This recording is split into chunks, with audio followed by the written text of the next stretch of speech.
Ok, donc salut à tous. Durant cette étude sur le mariage, nous avions répertorié quelques questions. Il faut dire que nous n'allons pas parcourir toutes les questions. Nous avons choisi 6 que nous allons poser au pasteur Eloge. Donc, sans plus tarder, la première question, ça venait d'une sœur qui posait la question de savoir, puisque le pasteur avait dit que c'est au niveau des rapports sexuels que le mariage était vraiment confirmé. Elle voulait savoir est-ce que toutes les personnes avec lesquelles nous sommes passés sont nos époux ou nos maris ou nos épouses. Donc, on va laisser le pasteur répondre à cette première question. OK. D'abord, il faut le dire. On a signifié qu'il y a ce qu'on appelle les mariages légitimes et les mariages illégitimes. Et donc, le mariage, il est légitime lorsque c'est le père qui donne son accord. Quand le père a donné son accord, il n'y a pas de problème. Le mariage, il est légitime. Mais quand c'est à l'insu du parent que la chose s'est faite, il y a eu rapport sexuel, c'est un mariage, mais c'est un mariage illégitime. C'est pourquoi nous avons lu dans 1 Corinthiens chapitre 6, le verset 18 dans la version Le Semeur, on a défini que le mariage est une union. Et 1 Corinthiens 6, le verset 18 nous dit ceci dans Le Semeur, c'est pourquoi fuyez les unions illégitimes. Et donc, si un homme a connu une femme, ils se sont unis sans l'accord du père, c'est un mariage, donc une union, mais une union illégitime. Ce que nous appelons fornication ou bien impudicité, ce n'est pas reconnu encore. Ce n'est pas reconnu. C'est pourquoi nous avons lu Exode 22, le verset 15 à 16, et nous voyons cette réalité-là. Voici ce que la Bible dit ceci. Il dit, si un homme séduit une jeune fille non encore fiancée et couche avec elle, il devra payer sa dot et la prendra pour femme. Non, c'est une obligation. Normalement, s'ils sont surpris, les faits ont été établis. Si un homme a pris la virginité d'une femme, il est tenu de la marier. C'est une obligation. Parce que c'est déjà uni à elle. Il est devenu un avec elle. Donc, il doit payer obligatoirement la dot des vierges. Il doit obligatoirement payer la dot des vierges et la prendre obligatoirement pour femme. Parce qu'il s'est uni à elle, il s'est marié à elle, mais de manière illégitime. Il doit régulariser la situation en donnant la dot. Maintenant, verset 16, la Bible dit ceci. Si le père refuse absolument de la lui accorder, il paiera en argent la dot habituelle des jeunes filles vierges. Maintenant, si le père refuse de donner sa fille, alors il est dégagé. Voilà. Dans ce cas-là, ils ne sont pas liés. Dans ce cas, ils ne sont pas liés. C'est arrivé, mais ils ne sont pas liés. Il n'a pas payé la dot, n'a pas donné son accord. Ça a été à l'insu. Ça a été comme un incident. Donc, dans ce cas-là, ils ne sont pas liés. Et c'est ce que la Bible dit. Tous ceux aujourd'hui qui ont connu des hommes, ou bien des hommes qui ont connu des femmes, pendant qu'ils ne connaissaient pas le Seigneur, Dieu ne tient plus compte de ça. On n'est plus lié à ces personnes-là. On va lire 1 Corinthiens chapitre 7. On va lire 1 Corinthiens chapitre 7. Voici ce que la Bible dit. Voici ce que la Bible dit. Verset 14. En effet, d'abord, on va lire à partir du verset 12. Aux autres, ce n'est pas le Seigneur, c'est moi qui dis. Si un frère a une femme non croyante et qu'elle soit d'accord d'habiter avec lui, qu'il ne divorce pas d'elle. Et si une femme a un mari non croyant et qu'il soit d'accord d'habiter avec elle, qu'elle ne divorce pas de son mari. En effet, le mari non croyant bénéficie de sa sainteté, de la sainteté de sa femme, et la femme non croyante bénéficie de la sainteté de son mari. Autrement, vos enfants ne seraient pas purs, alors qu'en réalité, ils sont saints. Si le non-croyant veut se séparer, qu'il le fasse. Le frère ou la sœur n'est pas lié dans un tel cas. Dieu nous a appelés à vivre en paix. Donc, vous voyez, si déjà il y a eu rapport, même c'est ça, il y a eu mariage, et puis l'autre, ça a été dans le passé, et puis ils sont toujours ensemble. L'un d'eux s'est converti. Et puis, dans la conversion maintenant, là, l'un d'eux a rencontré le Seigneur. Et puis l'autre est toujours incroyant. Et puis l'incroyant veut se séparer, il veut divorcer. La Bible dit dans ce cas-là, il n'y a pas de problème. L'incroyant peut partir. Dans ce cas-là, ils ne sont pas liés. Il n'y a plus de lien. Il n'y a plus de lien. Maintenant, s'il n'y a plus de lien, ça veut dire qu'il y a remariage. Puisque dans Romains chapitre 7, Le verset 3, la Bible dit, la femme est liée à son mari tant que le mari vit. Mais si le mari meurt, elle n'est plus liée. Donc, elle peut se remarier. Donc, c'est le lien qui est le problème. Donc, s'il n'y a plus de lien, si dans ce cas-là, la Bible dit qu'ils ne sont pas liés, donc il n'y a plus de lien, elle peut se remarier, il n'y a pas de problème. Ça, là, c'est même pas un souci.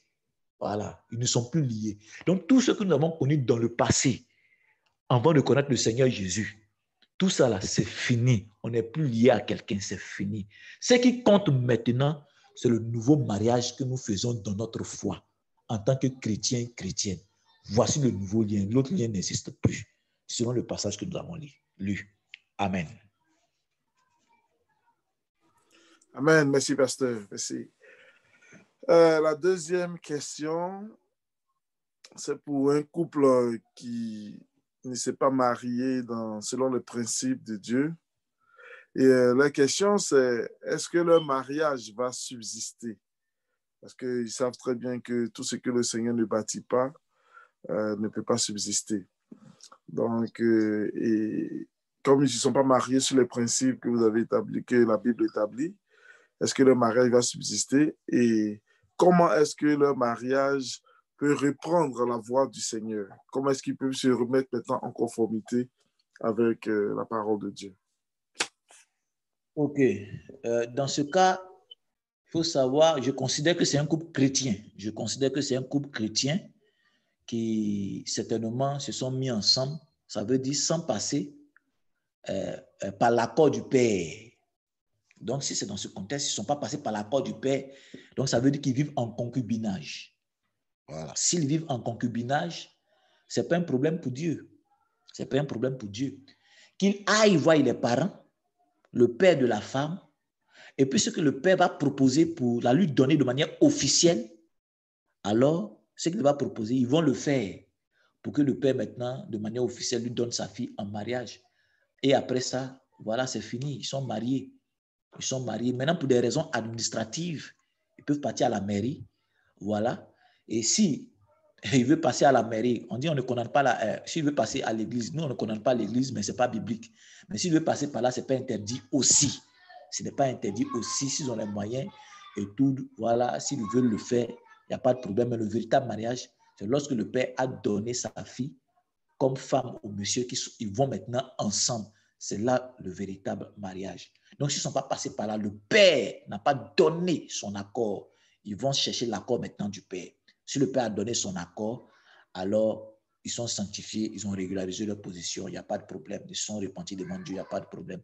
Ils peuvent continuer leur union sans souci, sans problème. Amen. Amen. Merci, pasteur. Donc, la troisième question vient aussi de quelqu'un qui donne un cas. Il demande au niveau du divorce, est-ce qu'il y a donc plus de possibilités de rectifier le tir? Par exemple, dans l'ignorance, il s'est marié, il a divorcé et il s'est remarié. Est-ce qu'il faut qu'il redivorce encore pour retourner à son premier mariage?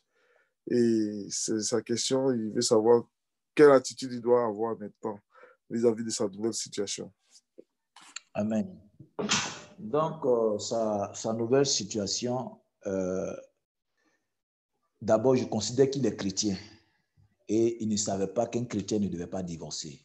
Je considère qu'il est chrétien et qu'en tant que chrétien, il ignorait ce principe que le chrétien ne doit pas divorcer. Et donc, il a divorcé, il s'est remarié. Il n'y a pas de problème. La Bible dit que Dieu ne tient pas compte des temps d'ignorance. Mais plus qu'il reçoit maintenant, il sait maintenant que c'était un mariage, le premier mariage, c'est ce mariage que Dieu reconnaît et non le deuxième mariage. Il se répand, il se sépare du premier mariage. Et puis, il retourne avec la première femme. Parce qu'on a l'histoire avec David. Dans 2 Samuel, on a lu ça. Dans 2 Samuel chapitre 3, vous allez voir que David avait payé la dot pour Michal. David avait payé la dot pour Michal. Et son père, Saül, avait donné la femme là à quelqu'un d'autre. Mais quand Saül est devenu fort, il est devenu puissant, et plutôt quand David est devenu fort, il est devenu puissant, qu'est-ce qu'il va faire? Voici ce que la Bible nous dit dans 2 Samuel chapitre 3, à partir du verset on dit à partir du verset 13. Et il répondit, bien, je ferai alliance avec toi, mais je te demanderai une chose, c'est que tu ne vois point ma face, à moins que tu ne m'amènes d'abord Michal, fille de Saül, en venant auprès de moi. Et David envoya des messagers à Ibosheth, fils de Saül, pour lui dire, donne-moi ma femme, Michal, que j'ai fiancée pour 100 prépuces de Philistin. Donc voici ici quelqu'un il a fiancé sa femme, et puis il y a quelqu'un d'autre qui l'a pris pour femme. Mais David a réclamé sa femme. Il a réclamé sa femme, ils sont partis la prendre. Ishbosheth est en train de pleurer derrière elle. Mais ce n'était pas son affaire, c'était sa femme. Il a récupéré sa femme. C'est aussi ça la repentance. La repentance, c'est de rattraper les erreurs. C'est de partir dans la restauration. Donc, son mariage a besoin d'une restauration. Le deuxième mariage dans lequel il est n'est pas le mariage de Dieu. Non, non, non, non, non. Jésus a été clair dans Luc chapitre 16, le verset 18, il dit ceci. Je vais vous faire la lecture. Dans Matthieu 5, 32, là-bas, il dit que pour que quelqu'un divorce, il faudrait qu'il y ait infidélité. Mais dans Luc 16, là, il ne parle même pas d'infidélité. Qu'il y ait infidélité ou pas. Voici ce que la Bible dit, Luc chapitre 16, le verset 18. Tout homme qui renvoie sa femme et en épouse une autre commet un adultère. Et tout homme qui épouse une femme divorcée de son mari commet un adultère. Donc, il n'y a même pas de raison. Qu'il soit ignorant ou pas, du moment où il est chrétien, son mariage est validé. Si sa femme est vivante, il s'en va lui demander pardon. Et puis, il revient dans son mariage. J'ai vu la vidéo d'un homme de Dieu, lui qui a divorcé. Il est parti se remarier, mais après, il s'est repenti. Il a laissé l'autre, ça n'allait pas, et puis il est revenu avec la première. Donc, vous voyez, s'il apprend ce message, s'il sait ces choses maintenant, il se repent, il se sépare de l'autre. Carrément, il revient à son premier amour. Il revient à sa première femme. C'est ce mariage-là que Dieu connaît. Sinon, l'autre mariage, c'est l'adultère. Ce n'est pas un mariage. C'est l'adultère carrément. Donc, voici pour cette question. Merci, pasteur. Quatrième question. Ça nous vient d'une sœur qui dit qu'elle a fait le mariage coutumier. Donc, elle était dotée devant ses parents et tout ça, mais elle culpabilise parce que jusqu'à date, elle ne s'est pas encore mariée auprès des autorités de la ville où elle est. Et elle se considère vivre en concubinage. Est-ce qu'elle a le droit de culpabiliser? Est-ce qu'elle n'est pas encore en règle selon les autorités du pays? On a dit d'obéir aux autorités. Donc, qu'est-ce que vous pouvez répondre à cela? Ok. Comme on l'a dit là, le mariage est une institution divine. C'est Dieu qui institue le mariage. Ce n'est pas une affaire d'homme, c'est une affaire de Dieu. Le mariage civil, c'est une affaire d'homme. C'est comme la photocopie de l'original. L'original, c'est Dieu. C'est le mariage que Dieu a institué. Et nous avons défini quel est le véritable mariage. Donc, le mariage à la mairie n'est pas une union. Parce qu'il faut se poser la question, c'est à quel moment l'homme devient un? Est-ce que c'est quand on dit oui devant le maire que l'homme devient un? Non. Est-ce que c'est quand l'homme de Dieu bénit le mariage qu'en ce moment il devient un? Non. C'est dans la chambre conjugale, dans la nuit de noces, que les gens deviennent un. C'est là-bas ça se passe. Donc, c'est là-bas qu'est le vrai mariage. Donc, le mariage à la mairie n'est pas le mariage selon Dieu. Ça, c'est une institution humaine, purement humaine. C'est pourquoi nous avons dit dans l'enseignement que ce mariage est purement humain. Ce mariage-là accepte le remariage du vivant de l'un des conjoints. C'est à la mairie, dans certains pays, ils acceptent le mariage homosexuel, gay, qui vont contre la parole de Dieu. Donc, le mariage à la mairie, c'est dommage de le dire ainsi, mais c'est falsifié, ce n'est pas l'original. C'est pourquoi nous avons lu Hébreux 13, verset 4, que le mariage soit honoré de tous. Quel mariage? Le mariage selon Dieu. Voilà, le mariage selon Dieu. Et Romains chapitre 13, verset 1 qui dit que tout le monde soit soumis aux autorités supérieures, mais soumis aux autorités supérieures selon Dieu. Parce que dans Actes chapitre 15, le verset 29, je vous fais la lecture. Actes chapitre 15, le verset 29 nous dit ceci. Actes chapitre... excusez-moi, je vais chercher. Actes, je suis en train de chercher. Où Pierre dit, mieux vaut obéir à Dieu plutôt qu'aux hommes. Mieux vaut obéir à Dieu que d'obéir vraiment aux hommes. Voilà, mieux vaut obéir à Dieu. Je suis en train de chercher un peu, permettez-moi. Mieux vaut obéir à Dieu que d'obéir aux hommes. Voilà. Donc, Actes chapitre 5, 29, Pierre et les apôtres répondirent, il faut obéir à Dieu plutôt qu'aux hommes. C'est comme les femmes qui étaient en Égypte. Le pharaon leur a dit de tuer tous les enfants garçons. Mais c'était pas bon, ça n'allait pas bon devant Dieu. Donc, elles ont préféré désobéir à l'autorité ici pour pouvoir obéir à Dieu.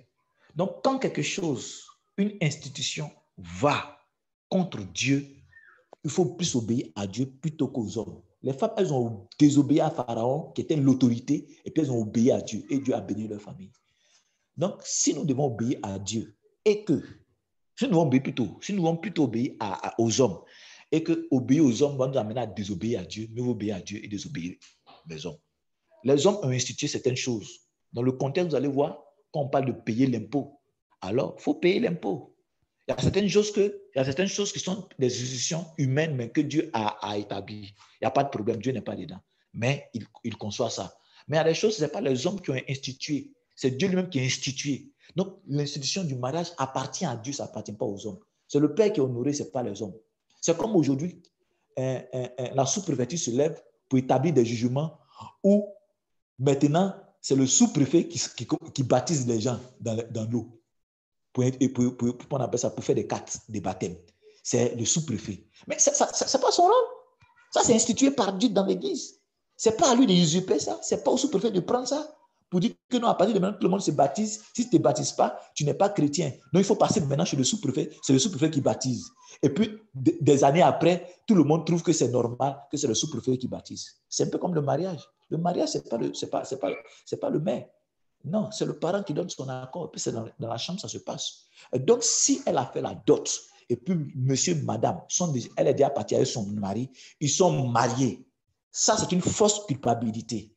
C'est pourquoi, comme vous disiez les Écritures dans 1 Pierre, dans 2 Pierre plutôt, dans 2 Pierre chapitre 1, dans 2 Pierre chapitre 1, le verset 3, regardez ce que la Bible dit ceci, plutôt 2 Pierre chapitre 1, verset 2, que la grâce et la paix vous soient multipliées par la connaissance de Dieu et de Jésus-Christ notre Seigneur. Ça veut dire que ta paix, cette culpabilité-là, la paix doit revenir par quoi? Par la connaissance, par la révélation que tu as du Seigneur. C'est si tu ne sais pas, tu es dans l'ignorance, tu te culpabilises. Mais si tu sais, tu n'as pas le droit de te culpabiliser, si tu as la connaissance, cette connaissance va t'appeler la paix. Donc, elle doit être en paix. Voilà, même pour ne pas choquer les autres. Elle peut partir à la mairie et puis si elle veut faire l'église. Mais le véritable mariage, c'est cela. C'est pourquoi j'ai dit que l'église doit se lever normalement dans la prière, partir voir les autorités s'il est possible, pour que les autorités obéissent. Eux aussi, ils honorent le mariage selon Dieu. Ils honorent le Père. C'est le Père qui doit être honoré. C'est le Père qui donne sa fille en mariage. Donc, elle n'a pas le droit de culpabiliser. Qu'elle prie le Seigneur. Si le Seigneur a ouvert les portes pour partir à la mairie, il n'y a pas de problème. Elle va à la mairie, elle va à l'église, c'est tout. Sinon, il n'y a pas lieu de se culpabiliser ici. Voilà, c'est une institution humaine. Justement, c'est pourquoi on doit se battre pour que... comment on appelle ça? Et à la mairie, ça s'arrête. Et à l'église, ça s'arrête. Pour que et l'église et la mairie soient d'accord pour redonner l'autorité du Père au Père. Et puis, tout le monde, le jour de la dot, là, le jour de la dot, la cérémonie de mariage se fait en même temps le jour de la dot. Tout le monde, on mange, on boit, on fait tout un samedi. On finit, chacun rentre chez lui. Les hommes de Dieu sont là. La mairie envoie certainement un représentant pour être témoin pour les papiers. Et puis, c'est fini. Si on se bat dans ce combat-là, est-ce qu'une telle chose est arrivée à ce niveau? Une telle chose ne va jamais se culpabiliser. C'est parce qu'on est dans l'ignorance. Et il faudrait que l'Église se lève pour se battre pour qu'il y ait une restauration du mariage. Donc, qu'elle ne se culpabilise pas, qu'elle prie le Seigneur. Et puis, s'ils ont les moyens, ils vont à la mairie, ils vont à l'église pour ne pas scandaliser. Amen. Amen, amen. Merci, pasteur. La 5e question, il y a une aussi qui se pose la question de savoir, est-ce que c'est parce qu'elle a déjà connu plusieurs hommes avant que maintenant ne réussit pas à se marier et que maintenant ne réussit pas à entrer dans les relations du mariage? Est-ce qu'il y a des liens, des relations passées qu'elle doit briser, mais que le Seigneur doit briser avant qu'elle entre dans le mariage? Amen. Je ne pense pas, ça n'agit pas. Si ça agissait, vraiment, personne n'allait se marier. Beaucoup de chrétiens n'allaient pas se marier parce qu'il y a beaucoup de femmes qui ont connu des hommes qui sont aujourd'hui dans leur foyer. Oui, beaucoup de femmes. Nous, on a connu des femmes qui sont dans leur foyer, au moins une femme qui est dans son foyer. Voilà. Donc, ce n'est pas les liens, ce n'est pas le lien qui va faire qu'elle ne rentre pas dans son foyer. Certainement, c'est le temps de Dieu. Ou bien certainement, il y a un comportement dans sa vie qu'elle doit corriger. Oui, parce que nous avons dit la dernière fois, dans Proverbe 21, 9 et puis 19, mieux vaut habiter sur le toit d'une maison que d'habiter avec une femme colérique et puis irritable. Une femme qui est toujours en train de faire parler, discuter, mais on ne veut pas se mettre avec elle. Une femme qui est toujours en train de discuter avec les autres, on ne peut pas se mettre avec elle. C'est difficile, il faut éviter ça. Une femme qui est trop autoritaire. La dernière fois, je n'ai pas parlé de l'autorité, mais une femme qui est autoritaire, ce n'est pas à la femme d'être autoritaire. La Bible dit, je ne permets pas à la femme de prendre autorité sur l'homme. Je ne permets pas à la femme de prendre autorité sur l'homme. Donc, la femme peut pas être autoritaire. Donc, si dans ton comportement, il y a ces genres de choses-là, mais ça peut repousser les hommes. Ça peut repousser les hommes. Donc, ce n'est pas le fait qu'elle ait connu plusieurs hommes qu'elle n'arrive pas à se marier. Il y a autre chose que ça. Elle doit rentrer dans la présence de Dieu, demander à Dieu, consulter Dieu. Seigneur, pourquoi je n'arrive pas à me marier? Qu'est-ce que je n'ai pas vu dans ma vie qui est un défaut et qui est un obstacle à mon mariage? Qu'elle rentre dans la présence du Seigneur. Mais connaître les hommes, parce qu'elle a connu les hommes, elle ne se marie pas, c'est fou. Ce n'est pas du tout ça. Donc, voici un peu, pasteur. Merci, pasteur. La sixième et dernière question, c'est le cas d'une dame qui est dans le ministère et qui est divorcée. D'abord, est-ce que ce ministère-là est valide parce qu'elle est divorcée? Et la deuxième partie de la question, c'est elle s'est maintenue selon ce que la parole de Dieu disait. Donc, elle avait refusé de se remarier. Mais quand elle voit son mari, on va dire son ancien mari, lui, il s'est remarié, il a eu des enfants avec sa nouvelle femme et il paraît être béni pendant qu'elle souffre. Donc, elle a décidé de se remarier. Qu'est-ce qui arrivera à cette dame? OK. D'abord, la première chose, le divorce selon la Bible, selon Jésus, c'est quand il y a infidélité. C'est quand il y a infidélité. C'est pourquoi dans Deutéronome chapitre 22, quand vous lisez, lorsqu'un homme a marié une femme, et puis il dit qu'il ne l'a pas trouvée vierge, non, ça veut dire qu'elle a été infidèle, ils s'en ont posé plainte devant les chefs. Si la chose est constatée, on tue la femme, on la lapide à coups de pierre. Mais si ce n'est pas vrai, on l'amende et puis il ne pourra plus jamais la renvoyer. C'est comme ça. Donc, pour qu'il y ait divorce, si quelqu'un doit se séparer, ce n'est pas pour n'importe quel motif. Il faudrait d'abord qu'il y ait adultère. D'abord. Donc, il s'est séparé. Est-ce qu'il y a adultère? Est-ce qu'il y a eu adultère? Ça, c'est la première chose. La deuxième chose, la séparation va se faire lorsqu'il y a adultère. Dieu cautionne ça. C'est pourquoi dans 1 Corinthiens chapitre 7, le verset 10, il dit ceci: à ceux qui sont mariés, je donne non pas moi, mais le Seigneur, que la femme ne se sépare point de son mari.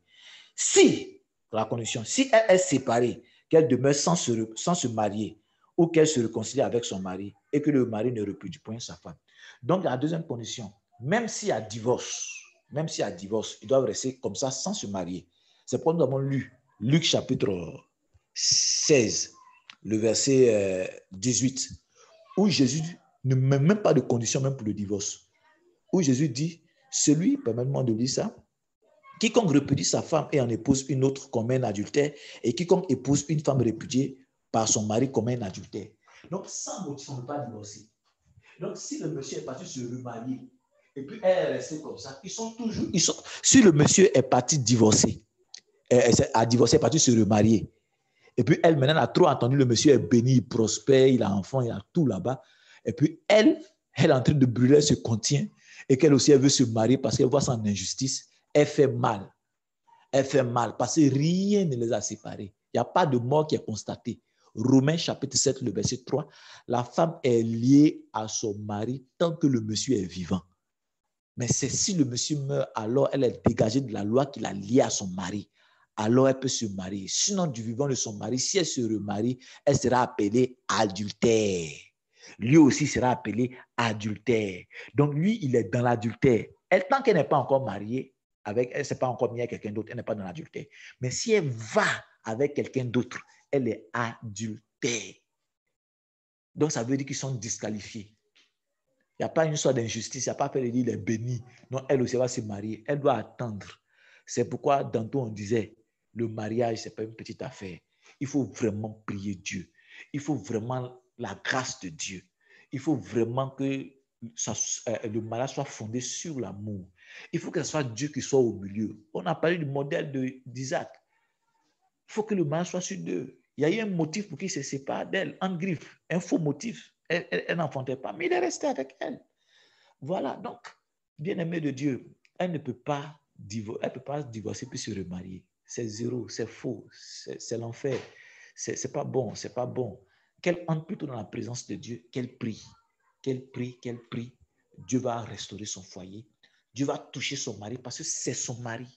Elle peut rentrer dans la présence de Dieu. Elle peut partir dans le tribunal de Dieu. Elle peut convoquer le monsieur devant Dieu pour prier, pour que véritablement il se sépare. Dieu, qu'est-ce que Dieu ne peut pas faire? C'est ça qu'on appelle la foi.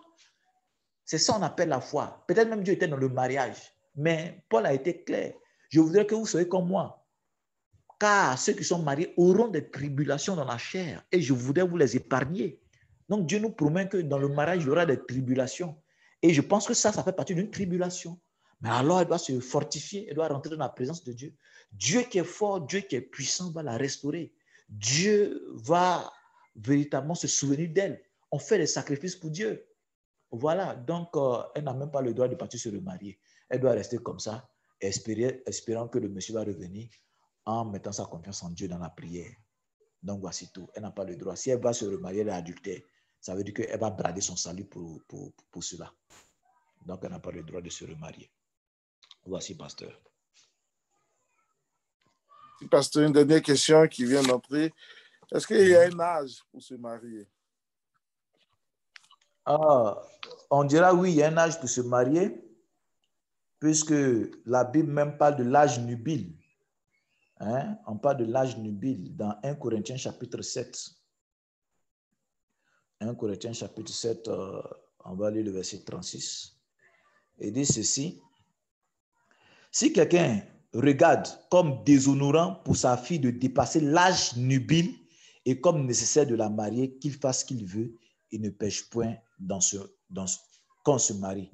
Donc l'âge nubile, c'est l'âge, à partir de cet âge-là, qu'on peut concevoir que quelqu'un se marie, une femme se marie, un homme se marie. L'âge nubile. Voilà. Donc il y a un âge pour se marier. C'est à partir de l'âge nubile. Voilà, pasteur. Donc, un père n'a pas le droit de marier sa fille tant et aussi longtemps qu'elle n'a pas encore atteint l'âge nubile. Oui. Si elle n'a pas atteint l'âge nubile, ça ne se fait pas. Même les institutions humaines, ou bien, je ne sais pas comment je peux dire, mais les lois humaines même interdisent ça. Voilà, à partir d'un certain âge, c'est détournement de mineurs. Avant ça, c'est détournement de mineurs, donc ça ne se fait pas. Il n'a pas le droit de marier sa fille avant l'âge nubile. Ce n'est pas normal. Amen. Donc, merci beaucoup, pasteur Eloge Bougouyou. C'était quelques questions qui nous étaient parvenues. Pour tous ceux qui auront des questions, qui vont écouter ces vidéos et qui auront des questions, comme je vous ai déjà dit, nous nous connectons tous les soirs à partir de 19h sur la plateforme Zoom. Et nous sommes aussi sur YouTube, comme vous l'avez constaté. Donc, vous pourrez toujours nous transmettre vos questions et nous vous ferons le plaisir de vous répondre. Le mariage est une institution établie par Dieu et c'est une institution très, très, très, très importante que nous ne devons pas prendre à la légère. Que le Seigneur vous bénisse. Pasteur, que le Seigneur te bénisse abondamment pour cette étude. Amen. Que amen, ta amen. maison soit protégée, que Amen. le sang de l'agneau te protège et que vraiment, il continue de t'inspirer, il continue de t'instruire encore sur des choses qu'aujourd'hui, les gens ne prêchent plus, qu'aujourd'hui, les gens passent la main dessus pour ne pas offusquer, pour ne pas perdent leurs fidèles et les membres parce qu'ils pensent qu'ici, ils parlent de ce genre de choses, ils vont être tout seuls. Mais nous voulons nous limiter à ce que Dieu dit. Nous voulons nous limiter à la parole de Dieu. Nous croyons que Dieu est sage et nous croyons que Dieu, ce qu'il a dit, il est capable de soutenir ses dits.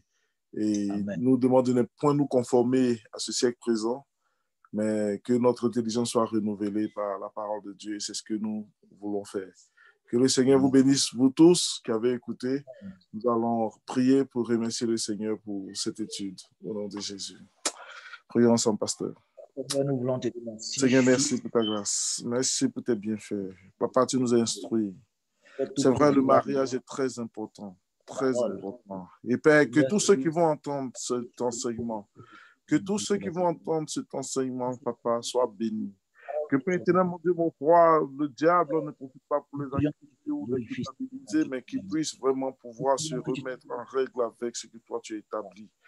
Père, le but, c'est que nous soyons sauvés. Le but, c'est que nous soyons sauvés. Le but, c'est que nous soyons sauvés. Père, nous bénissons ton nom, nous glorifions ton nom, d'éternité en éternité.